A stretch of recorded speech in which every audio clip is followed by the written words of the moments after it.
Hello dear, my name is K. Lyndon Toba. I'm in search of a platform where I can get credible informations of our daily happenings in Liberia and the world at large. Hello, Lyndon Toba. My name is Gregfina Korishpa. Haven't you heard about Focal Online TV? You say Focal Online TV? Focal Online TV is located within a Tobo village community along the Japanese highway. Tell me more about the platform. This platform, called Focal Online TV Daily Edition of Inside the Print Media, does not encourage any form of dialogue between the viewers and the presenters. Oh, you mean nobody calling there? No, you can't call on a show. Let me talking out like when we're no calling there. So all you can do is you will listen to the news, and they can also encourage you to buy the newspaper to listen to the news in details. But do you do viewer recognition at times? Oh yes, we do viewer recognition. When you are watching, we notify you, and sometimes we even appreciate you on a show, telling you thank you for always following us. We also encourage you to share the live stream, because the more you share the live stream, we transform and we transition ourselves as a broadcast team as well. Wow. So when can I better get this program you are talking about? This program is aired every Monday to Friday at 10 a.m. to 10:45. The program runs for 45 minutes. Wow. And guess what? Wow. We bring you hot stories of our trending situation within our country, Liberia. Imagine hearing stories from Hot Pepper newspaper, from the Daily Observer newspaper, from Front Page Africa. Are you a lover of Front Page Africa? Oh yes, I'm a lover of Front Page Africa, and the Women Voices, and a lot more. Not forgetting international news, BBC, Wow. CNN, ABC News. We bring you headlines from those standpoints. Wow, that is very, very, very amazing. So we say, join us every day on the daily edition of Inside the Print Media at 10 a.m. with the headlines of top stories in our country and the world at large on Focal Online TV.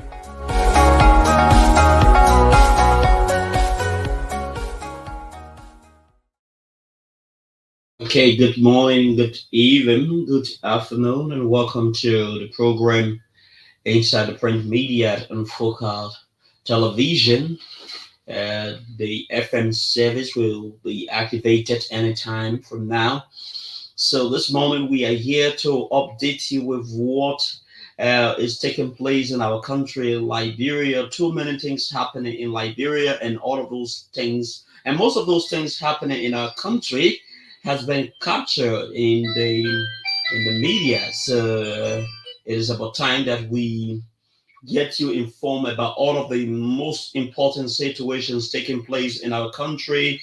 Liberia is actually a very wonderful country, and you just don't want to miss all of the trending developments taking place in our country. So this morning we have varieties of newspapers in our possession. We have the Front Page African newspaper. We have the New Dawn newspaper. We have the Hot Pepper newspaper. Lastly, we have the Daily Observer newspaper. So for those of you who are following our live presentation this morning, make it your duty to always share this particular presentation to enable other Liberians to get informed about what is taking place in our country, Liberia. So let's go over to the Daily Observer newspaper and bring you the headlines within the Daily Observer newspaper this morning.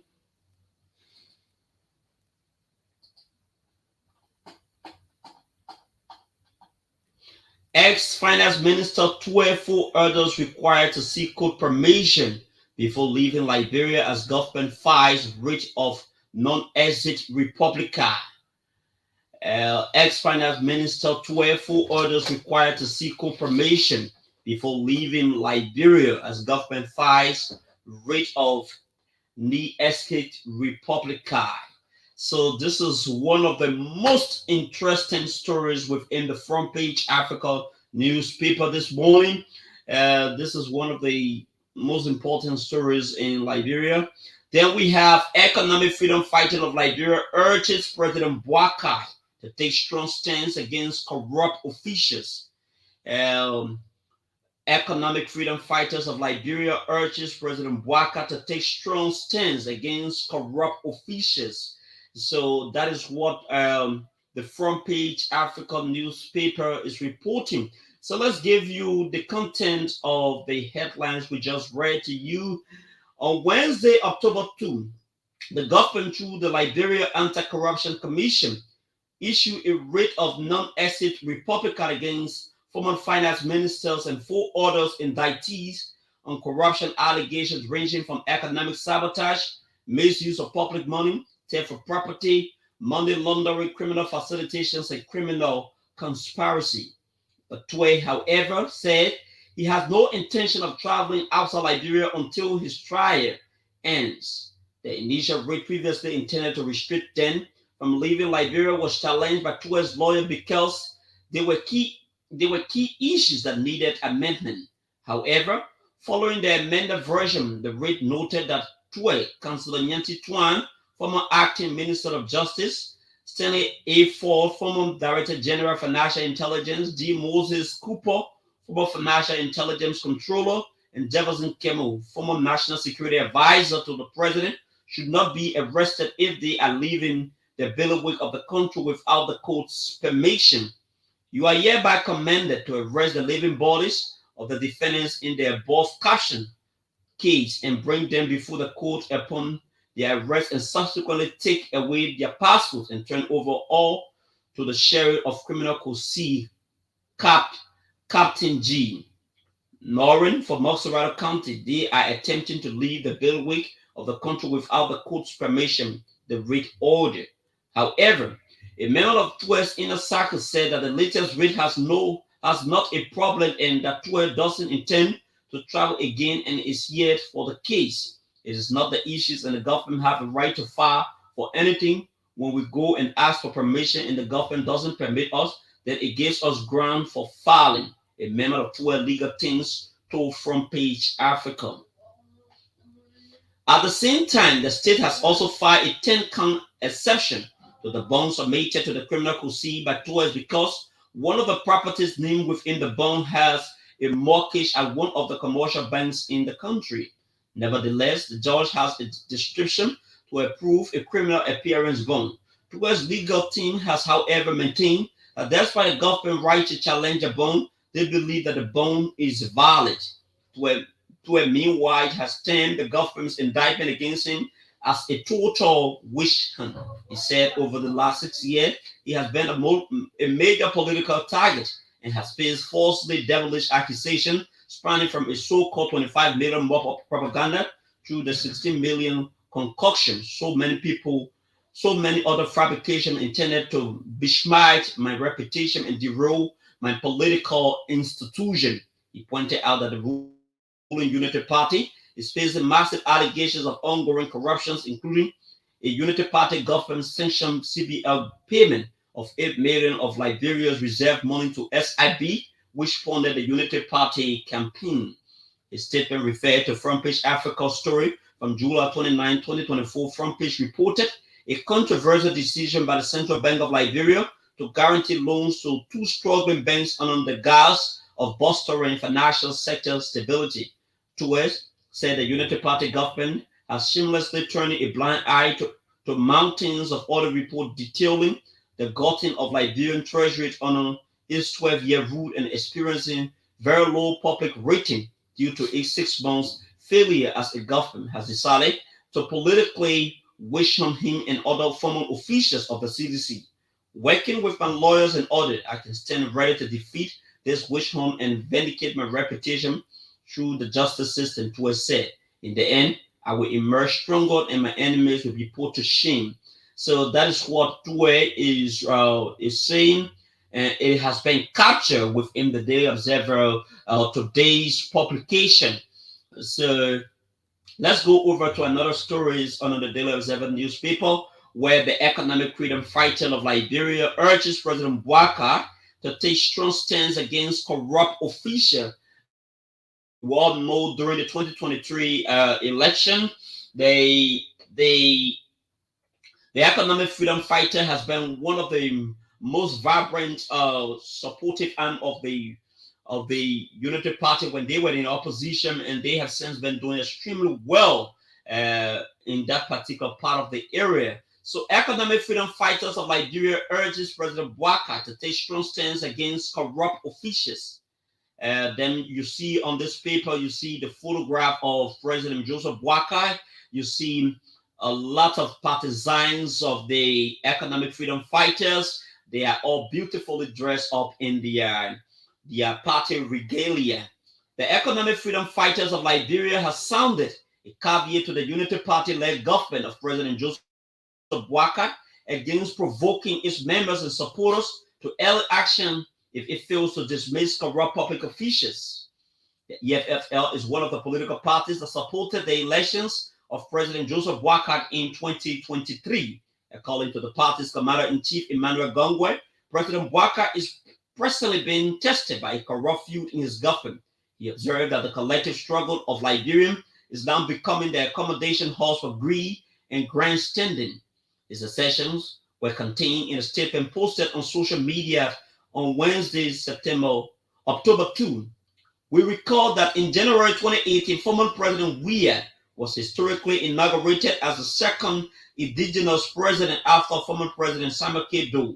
According to him, Weah's inaugurations was not only historic and energetic, but was emotional, with many poor people sharing tears of joy while hoping for a future that they truly desired.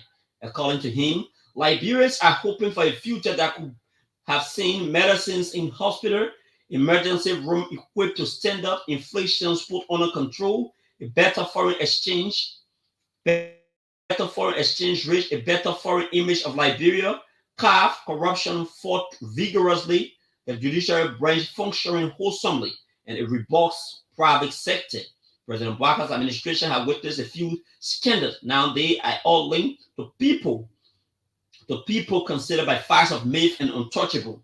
It is now time to see the president's anger against corruption because his promise to fight corruption brought him to power. Gongwe added that citizens also wanted a better public service in which the government is working directly for the people and not a few. But sadly, after a few months later into Weah's leadership, he recounted that the tears of joy turned out to be the real tears of sorrow.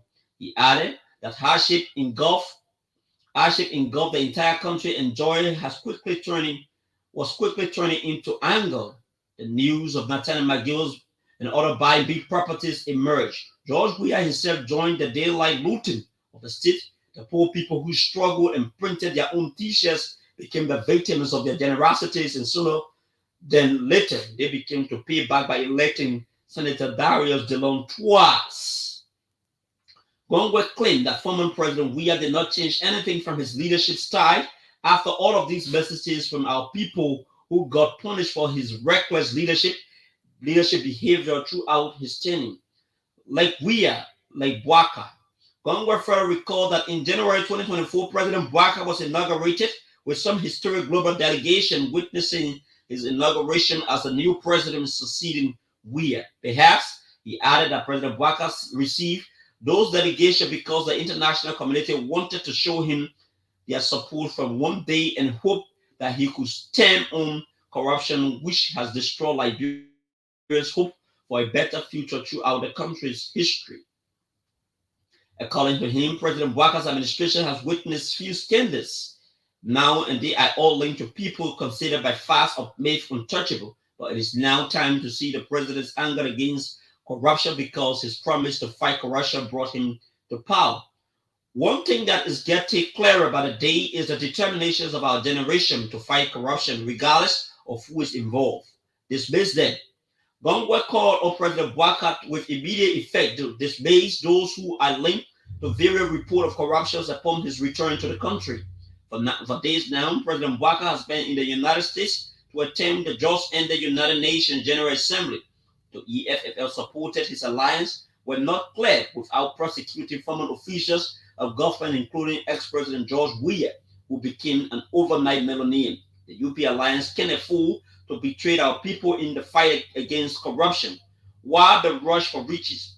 Gongwe said that many people believe that President Boakai is old and is not running for office again. As a result of this, he added that these individuals do not see themselves having the same opportunity anytime soon and could do everything at the cost of the UP alliance to get rich, noting that some of them will accept such behavior not today, not tomorrow. If we have to make enemies because we want to keep our commitment to our people, so be it. We have a future here and couldn't compromise our people's future to accommodate criminals. Distancing Bouaka from corruption. Gongo, however, claimed to have worked with President Bouaka for 9 years prior to his ascendancy to the Liberian presidency. I can say with certainty that we would never personally get involved with corruption like George Weah. I still trust him, President Bouaka, and support him until he decides to turn his back on our people. He pointed out that President Bouaka will continue to enjoy his support of the EFFL for now, but the group will be monetary. We have asked our ground forces to support President Bouaka amid unhappiness until it is clear that he is fully departing from his promises to our people. We have a revolutionary tool to make this determination, he added. He continued, the collective struggle of our people is now becoming the accommodations house of greed and grandstanding, where some accommodations couldn't be accepted because young crusaders who sacrifice their lives can as well become victims of the patriotism. For some parties, for current officials of government to attempt to prove the citizenship right is just in a few months, you have to consider that you are committing genocide against EFFL. Don't provoke us to early action because we will fight back. According to him, EFFL is talking in house because it wants the president to succeed. Gonglo emphasized that the group is refusing to play politics with our people's future. At the time, we can be provoked. So this is a very strong water statement put up by the economic freedom fighters of Liberia. At this point in time, we will go over to the Daily Observer newspaper, which is also referred to as the Liberian Observer. So what is the Daily Observer reporting? Court begins EcoBank sell 100,000 ladder case trial to date. Court begins EcoBank sell 100,000 ladder case trial to date, and you see the photograph of former representative candidate and Director General of the Liberia Institute for Geoinformation Services, that's Legis. That is William Smith. You see the photograph of William F. Smith is on this paper. Let's see. The Civil Law Court 8 of Montserrat County will today, October 3rd, commence the trial of 700,000 libel case involving defendants EcoBank Liberia Limited and Yusuf Escroman, the Bank of Reconciliation officer assigned to the card operation department. The most serious crime is the bank focuses on allegations that they portray Mr. William Smith as being corrupt in a series of media publications when Smith served as Deputy Director General of Information Coordination at the Liberia Institute for Statistics and Geoinformation Services under former President George Weah regime. During Thursday's proceeding, lawyers for the co-defendant banks and Smith expected to examine 15 prospective jurors throughout the day, which assist the court to make an impartial decision. President Weah relied on the media publication to dismiss Smith for his position and suggested him to an anti-corruption commission's investigation. The defendant expected to defend a charge of damage for wrongful by attachment relating to the alleged leaking of details of Liberia Institute for Statistics and Geoinformation Services, Statistics and Geoinformation Services account 6101350004 and 6100064368 to Mr. Alex G. Williams Legis, former Deputy Director for Statistics and a non-signatory to the account. The accused has reportedly denied any wrongdoing. The bank, however, argues that its investigation linked Croman to allegedly leaking information of Legis' account details to Mr. Alex Williams, former Legis Deputy Director for Statistics and non-signatory to the account. Williams being disgruntled and having access to such information has been behind the spoon discussion of the leaked account that tarnished Smith's reputation. The total value of the lawsuit is 500,000 in general and damages of 200,000 as punitive damages. Smith, however, argues that criminal action was exhibited within the regular course of duty of the co-defendant, then citing the doctrines of respondent superior. Under the law, the co-defendant EcoBank cannot avoid responsibility for the wrongful conduct of its employee. But the bank argued that it did not authorize Crumman to allegedly leak information, account numbers to Mr. Williams, former deputy director of statistics. William Smith claims to, who is one of the panelists on the Spoon Talk, used the leaked statement to accuse the plaintiff of withdrawing monies from the said account and diverted the same to his personal benefits. The bank has repeatedly argued that they have no knowledge of Crumman's action and cannot be held liable for their employees' conduct.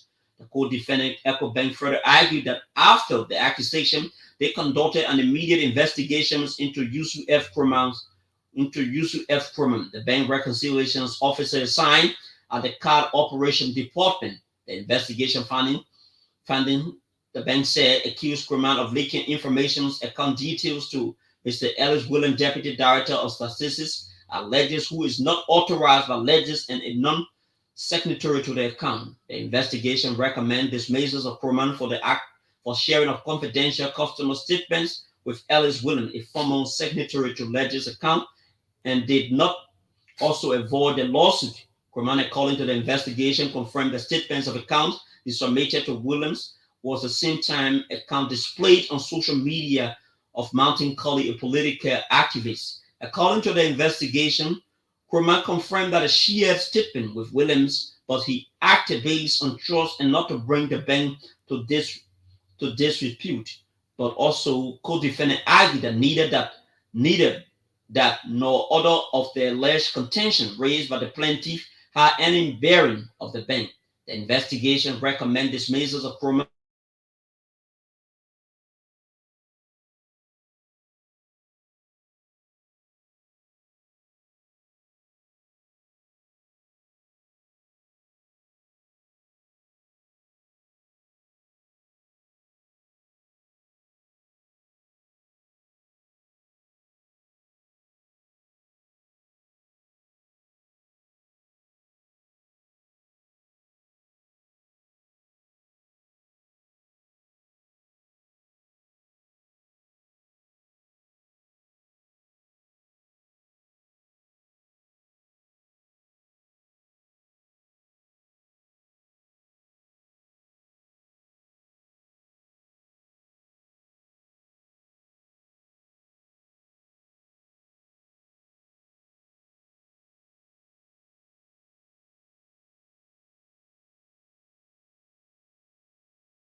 Okay, folks, we want to sincerely apologize for this break in our today's transmission. This is a technical issue.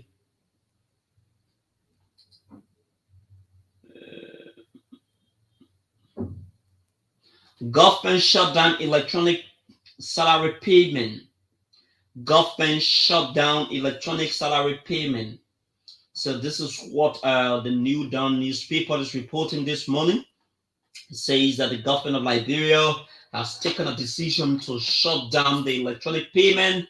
We all know that most government officials has been consistently using for over the last couple of years and using the electronic system, particularly the mobile money and other services to receive their salaries, but the government has taken a decision to shut it down. We don't know the reasons, but the story is going to uncover the reasons behind the government's action. CSA has reported alarming payroll fraud in the government's mobile money system, which was used for employee salary payments. In a drastic move to combat escalating payroll fraud, the government of Liberia has closed all mobile money salary payment to government's employees nationwide. Earlier this year, President Joseph Boakai instructed all spending entities to pay a portion of government employee salaries in Liberian dollars and a portions in the United States dollars through mobile money platforms. The purpose was to address the many challenges government employees face in rural Liberia because of limited banking facilities. Following the president's instruction, the CSA introduced a policy mandating all spending entities to pay their employees' salary through the Lone Star Cell MTN mobile money and Orange GSM mobile money. Earlier this year, the CSA launched the Employee Status Regularizations Project, which is intended to maintain accurate employees' data in adherence to a regulatory standard. However, CSA boss Josiah Duka reported alarming payroll fraud in the government mobile money system, which was used for employee salary payment. He narrated that the first report they collected from the two GSM companies showed that 166 employees received part of the salary via mobile money and the remainder through banks, resulting in annual payment of $33,139,546.60 United States dollars, while others received $84,630,034. He added that out of the 4,738 transactions from this amount, only 3,888 matched the names on the government payroll. He also said that they could identify several agents and businesses received a total of $3,528,852 annually through suspicious transactions. The record also showed that 223 individuals received payment via mobile money but were not enlisted on the official payroll. These transactions, which represented a substantial portion of the payroll, raised concerns about potential fraud. Based on the expanding, they told a group of journalists on Tuesday, October 1, that they had closed all Orange Money and Lone Star mobile money salary payment.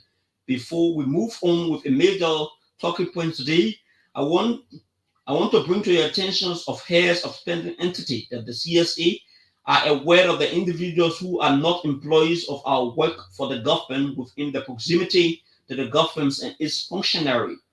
This does not violate network operation on Lone Star Cell and Orange. We are very thankful to the two GSM company for their support and cooperation in this noteworthy effort. Predicated on this planning, we have closed down on all of the payments of these platforms. So this is what the New Dawn newspaper is reporting. This is what the New Dawn newspaper is reporting.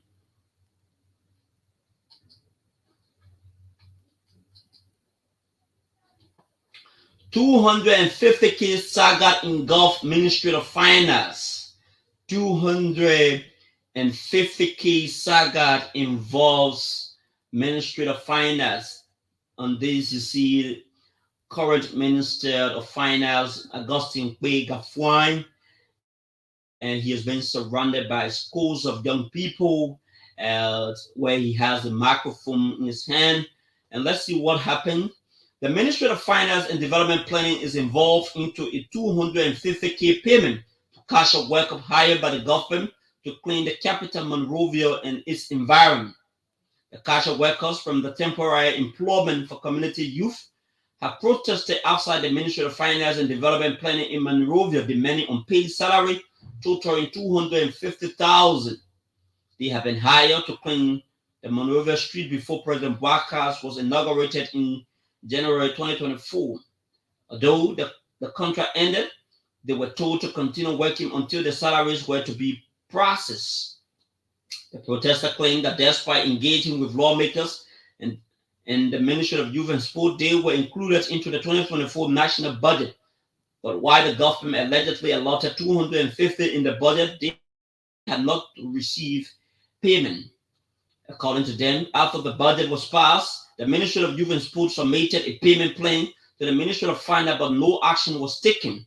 Momo Bro, one of the protesters, told the New Dawn that they were initially promised payment in July. However, they have gone 13 months without pay. But to the surprise deadline from the current Minister of Finance and Development Planning, Augustine Kwe-Gafwan, that only 150K was available in the account. This is why the salary has been delayed. Mr. Gafwan says such money is not enough to cover accumulated salaries, noting that the government minimum monthly salary is 80, and the grief youth have not been paid since January 2024. Frustrated by the government's inaction to the group in disrupted traffic in protest during the demonstration, the leader was asked to meet with the Finance Ministry officials who promised to form a team to expedite the payment process. So that is what the New Dawn newspaper is reporting. At this time, let's take a short break. When we come back, we'll fill you in with development relating to the Hot Pepper newspaper. Hello dear, my name is K. Lyndon Toba. I'm in search of a platform where I can get credible information of our daily happenings in Liberia and the world at large. Hello, K. Lyndon Toba. My name is Gwefina Nkorishpa. Haven't you heard about Focal Online TV? You say Focal Online TV?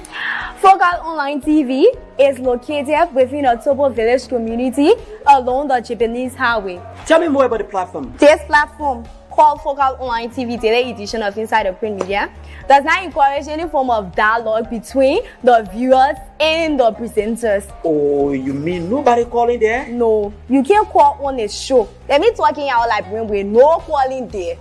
So all you can do is you will listen to the news, and they can also encourage you to buy the newspaper to listen to the news in details. But do you do viewer recognition at times? Oh yes, we do viewer recognition. When you are watching, we notify you, and sometimes we even appreciate you on a show, telling you thank you for always following us.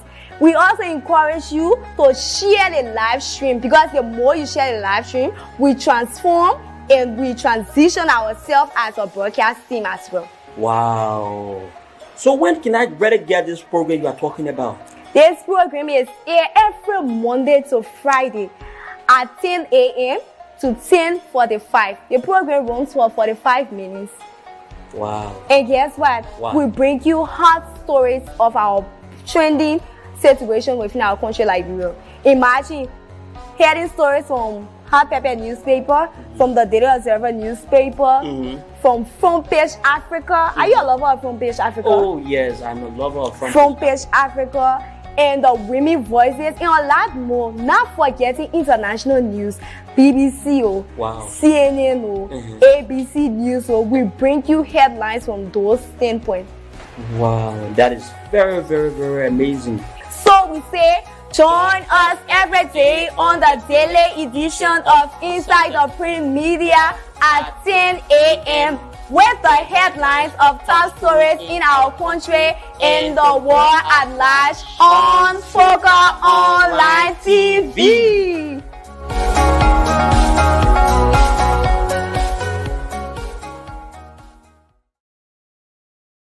Okay, welcome back, folks. Thank you for rejoining this presentation, and thank you for always staying with us on this program. This is the program Inside the Print Media, where we get you informed about what is taking place in our country, Liberia. We always highlight stories from the various newspapers in our country, and we have been doing this for more than a year now, and we are very, very grateful to always be here to get you informed about what is taking place in our country. So let's run strictly over to the Hot Pepper newspaper and see what the Hot Pepper newspaper is reporting this morning. APM Terminal Liberia commission state-of-the-art container handling equipment stimulator, empowering Liberia port operation through advanced training technology. APM Terminal Liberia has commissioned a state-of-the-art container handling equipment stimulator at the Freeport of Monrovia, a groundbreaking step towards transforming Liberia port operation through the advanced technology and training. The new 2024 RIC stimulator developed in partnership with Apply Research International of India, a global leader in maritime stimulation, marks a significant milestone in the modernizations of the port operations in Liberia. The stimulator, custom designed to meet Liberia's unique operational requirement, present a major investment in both technology and human capital. The advanced virtual reality system enhances training for Liberian port operators, focusing on mobile harbor cranes, reach stackers, and empty handling by stimulating real-world scenarios in a safe, controlled environment. It provides immersive, risk-free experience for hands-on practice. The training duration varied, with SR and HE program lasting to 2 months and MAC training extending to 3 months. The platform integrated performance tracking and feedback mechanism enable operators to efficiently refine their skills, fostering continuous improvement in both individual and team operation. Clark Manager Directors of APM Terminal emphasized the broader significance of the initiative. The commissioning of the CHE stimulator is both at an investment in technologies and the future of Liberia post operation. It is a testament of our commitment to the government policies of Liberianization. By enhancing the skills of our workforce, we are paving the way for greater operational efficiency, safety, and productivity at the Port of Monrovia. The Minister of Labor, Councillor Cooper Crow, expressed his appreciation to APM Terminal and underscored the need for the Liberianization of the country's workforce. The port has an excellent team. With our visit here, we saw the APM Terminal has taken the step towards training, the development, and introduction of Liberia. If we take this training seriously, we are taking the next step to letting Liberia lead the way in operating the equipment and not rely on foreigners to do the job. We need to learn and take charge. Sekou M. Dukle, Managing Director of the National Port Authority, noted that the significance of the project. This initiative aligns with our goal for opening up cooperation, partnership, and a meaningful relationship with APM Terminal. Since their establishment 12 years ago, APM Terminal has invested in the Liberian peoples and technology, and you can see the dividends it is yielding today. In the continual cooperation between the government of Liberia and the National Port Authority and APM Terminal in the next 5 to 10 years are going to be transformational. STN operations highlighted the stimulator's key features, including the commissioning event. The stimulator is one-stop shop for an intensive training needs, and we don't need to interrupt your operation to train personnel on the breach and status of the mobile harbor crane. It is now focused on one location where everybody can train and experience the same reality that is needed in the real world setting. The initiative is expected to drive substantial improvement in port performance while positioning Liberia as a regional hub for maritime training in the Mano River Union. With this being said, this is how we conclude on today's presentation. But before leaving you, we will love to recognize some of our followers. We have Amos Mann, who has been following us, and a whole lot of people have also been following us on today's October 3rd edition of the program Inside the Print Media. So to all those of you who have been following this live program, this is how we choose to thank you and appreciate you for your continuous commitments and dedication towards getting informed through our platform. And we will definitely be here for you as always. Thanks so kindly. Muhammad Vani Kane has just texted a message. He said, thanks so kindly. That's my professional colleague, and he is the operational manager of Fokai Television. So thanks to all of you who have been following this live presentation. My name is K. Lyndon Tuba. Many thanks to all of you. We will see you next time on tomorrow, at which time we'll bring to you the program Inside the Print Media. So like we said, the transitional process to start to operate as a national radio station is in process. There are lots of activity that is ongoing, and our management is doing extremely well. Pretty soon, you will soon see us operating as a full-fledged radio stations and we promise to be very independent and passionate in what we do. So many thanks to all of you who have always been praising us for the kind of work we do. From two men running a media institution to we having, there are a lot of other people who are coming and to help us in the process, because this is a very tedious task. Thank you so very kindly, and bye bye from my end.